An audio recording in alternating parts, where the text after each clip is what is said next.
Hi, my name is Deborah Henney. I'm a wife, author, mother, speaker. Today I'm going to release a prophetic word entitled File Recovery. And I got this word about the 20th of February 2025. And what I sensed the Lord say was that there will be an opening in the drives for a recovery of files. Files long thought wasted and scrubbed are going to get scraped for massive exposure. History will record the upcoming fallout from the drop that will reverberate even through the nations. It's going to fall. Strongholds are going to crumble. Towers made by men are going to fall, and a great cry will go up. Deception will try to twist and distort the great revelation of truth, for shocking to many it will be.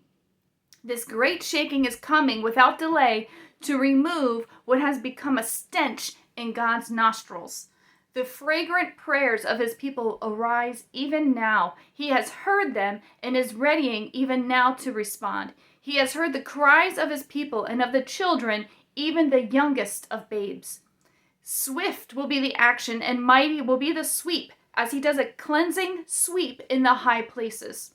Exposure, exposure, exposure. Lies will be exposed. Malicious intents will be exposed. Money trails will be exposed. Alliances will be exposed.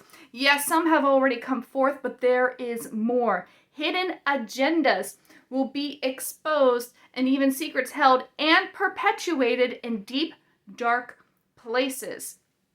Rejoice with truth, but not over one another. And this was a warning that yes, we can rejoice with God bringing forth truth and bringing light into those dark places, but be careful not to rejoice over a person, but rather over the destruction of the dark and demonic stronghold.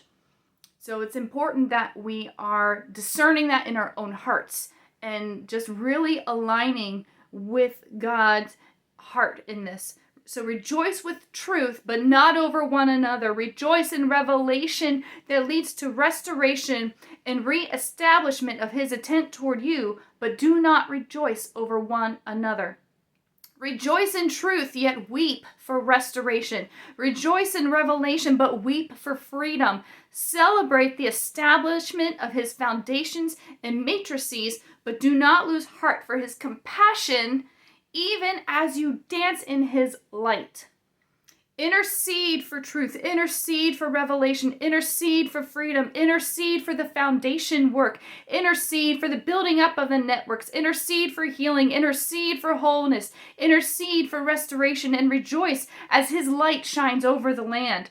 And that intercession was so heavy in this word. This is a call to intercession. God is setting up something that he is doing, and we as his people can rejoice in his work and intercede and stand in that gap for it. So intercede for restoration and rejoice as his light shines over the land. No obstructions from prisms will be able to twist and bend what he is about to bring. No blockages from short circuits and broken registries or attacks will be able to stop what he is doing. Yes, many have tried and yet still try, but there will be no gridlock in the grid that he is bringing. He will sharpen the attunement and purify the lines. Though the crashers try to crash, they will not touch what he has covered with his hand, saving files hidden from sight and knowledge for such a time as this. Their schemes will be rolled back on their own heads, and unless they repent, they will reap what they have sought to sow. So again, there's a bit of a warning in here, but as God's people, our position is to intercede, to get on our faces before God, to repent, to turn from our wicked ways, and to intercede from that position for our nation, for our leadership, and just believe that God in his wisdom, compassion, and justice is going to do a great work in this time. So again, it's a call to intercession and to rejoice in the work of God, but not over one another. Till next time.